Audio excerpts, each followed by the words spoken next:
This is Investor Ideas, and we're here at Money 2020 in 2015 in Las Vegas at the Venetian Hotel. Money 2020 is one of the largest events covering payments and financial services innovation. And what better place to host this than Las Vegas? So if you want to have some insight into the future of money, from mobile payments to biometrics to Bitcoin, this is the place to be.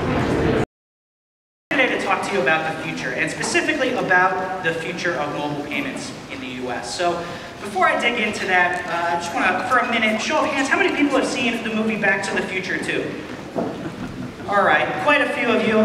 It's been in the news a lot lately. If you're not familiar with the plot, it's where the main character, Marty McFly, he travels 30 years into the future from 1985 to this year, 2015. And it's been in the news a lot lately because just last week was the anniversary of when Marty traveled to the future. And there's been a lot of commentary about what Back to the Future got right and what it got wrong about how life would be like in the future. And so, you know, a few of the things that got wrong, we obviously don't have flying cars.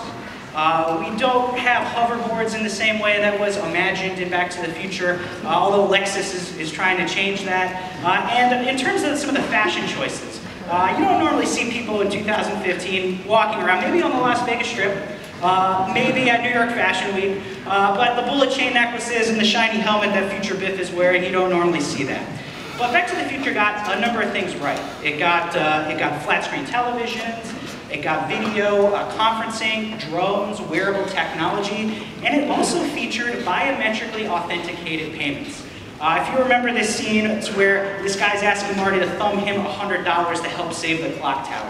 And so, you know, they were thinking about payments all the way back in 1985 in terms of what it would look like in 2015. And so, you know, I love this movie because it really instilled my love of technology and my interest in the business of predicting the future. And that's what I'm here to talk to you about today, is predicting the future of mobile payments in the US. And that's really what eMarketer does. We're a research firm. And how we do that is we aggregate research from thousands of different sources. We compare them, we weigh them all against each other. We come up with our own estimates, and we put those estimates up against other estimates that are out there in the market. And we do that with mobile payments as well. So if we look at data from Forrester and Javelin, they project proximity payments in the US, and you can see 2014 and 2015, they're actually in relative agreement as to where the market is. And if you look out to 2019, there's some divergence about where they expect the market to go, but you know, still kind of that same trajectory that they're thinking about. Now you throw in our estimates as well as IT groups, and I'll certainly talk about our estimates more. We have a slightly different version of what the future might look like for mobile payments. Again, 2014 and 2015, we're in relative agreement as to where things currently are. But as you go out to 2019, we expect more aggressive growth for mobile payments. And if you throw in Business Insider Intelligence, it has a way more aggressive growth rate for what mobile payments might look like. And this, we're not talking about 30 years, we're talking about just a 5-year span in time. There's a lot of different estimates about what the future might look like for mobile payments in the US. And what I'm going to spend the rest of my time talking to you about today is why eMarketer thinks what it thinks about the future of mobile payments in the US. So let's start with some definitions. How do we define a mobile payment user? These are mobile phone users. They're ages 14 and over. They've made at least one proximity mobile payment transaction within the past 6 months. That's how we define an active mobile payment user. And so what exactly do we mean by proximity mobile payment transactions? These are point-of-sale transactions made by using a phone as a payment method. And these methods include scanning, tapping, swiping, or checking in with the mobile phone at the point of sale to complete a transaction. So this is everything from Apple Pay to the Starbucks app, to Level Up, to Tapped Out, even Waiter Ride's taxi app. That's what we're including within proximity mobile payments. What we're not talking about is purchases of digital goods on mobile devices. That's downloading an app from iTunes on the App Store.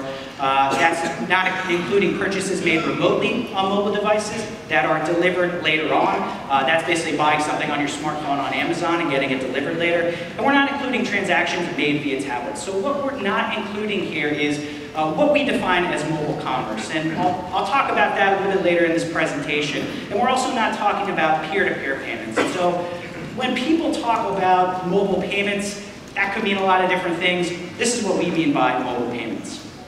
So let's dig into the forecast. So in 2014, we estimated that there were 16.4 million people in the US that used proximity mobile payments. We expect that to grow to 23.2 million people this year. That's a growth of around 40%. We estimate that that's going to be around 12.7% of smartphone users in the US. That's up from 1 in 10 in 2014. And in 2016, we estimate that there will be 37.5 million users of proximity mobile payments in the US. That's an increase of 61.8%. That's actually the largest year of growth that we're going to see in mobile payments. So 2016, it's really going to be a pivotal year for mobile payments. According to our estimates, it's going to be about 19% of smartphone users in the US, we estimate, will use proximity mobile payments. And so if we look at the demographics, it's really the millennials that are going to be the biggest cohort that use mobile payments that are really going to help drive growth in the US. Around half of 14 to 34-year-olds will be mobile payment users. This is actually a new part of our forecast that we're coming out with, our demographic breakouts for users. And in 2016, their share is going to increase to 53.5% in terms of all mobile payment users in the US. And so how does that translate into transaction values? In 2014, we estimated that $3.7 billion were spent using your mobile phone at the point of sale. In 2015, that's going to double to $8.7 billion. And we really think, again, 2016 is going to be a pivotal year. Mobile payment transaction values will triple in 2016 to reach $27.1 billion. Again, this is going to be the biggest year of growth for mobile payments throughout our entire forecast period. And that's going to be an increase of 210.7%. So what's driving that growth? First of all, mobile wallets are becoming a standard feature on new smartphones. We have Apple Pay, we have Android Pay, and we have Samsung Pay. And these mobile wallets, they're increasingly being integrated with the mobile phone. They're being integrated with the onboarding process. When new users get those new phones, they're being able to add their credentials right away, as opposed to perhaps downloading a separate app like you have to do with Starbucks or another mobile wallet like that. And we're also hearing some rumblings. For example, Microsoft, maybe they'll come into the mobile payments market. They filed for money transmitter licenses in all 50 states. We've got LG that's filed for trademarks in the US on GPay, and they're doing some testing in South Korea. And so we've got more entrants that are coming in, integrating the mobile payment feature as part of the smartphone. And so this is going to be a standard feature. We think that's going to be a key driver. We also have the liability shift, which I'm sure you're all very familiar with. That's really going to be driving reterminalization. If we look at data from the Strawhecker Group, just about a quarter of US merchants that they surveyed back in September said that they'd expected to be EMV ready by this month. But if we look by 2017, more than 90% of US merchants expect that EMV will be adopted at their business. And so there's going to be a lot more points of acceptance for contactless mobile payments. And if we look at mobile point of sale, if we look at data from 451 Research, that's really going to help drive acceptance. There's going to be 54 million MPOS devices installed worldwide by 2019. This is really important, especially for small and medium businesses, to drive acceptance there. Broader acceptance means that there's going to be a greater price point diversity in terms of what types of items people can buy using their mobile phone at the point of sale. So traditionally, we've seen purchases under $20. That's made up the bulk of the share for mobile payment transaction values. It's going to be 35.1% share in 2015. That's actually going to decrease to 26.6% next year. And it's going to continue to decrease throughout the rest of the forecast period. And that's primarily because what we consider medium price purchases, those purchases $20 to $100, they're going to increase in frequency and share.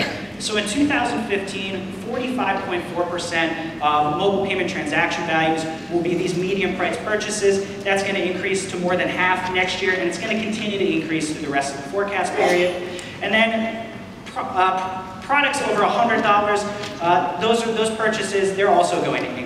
So 19.4% in 2015, that's the share this year. Next year, it's going to increase to 21.2%. And that's because you have more large retailers coming on board, being able to accept mobile payments. People can buy higher priced items using their phone at the point of sale. This all translates into the tripling that we're talking about.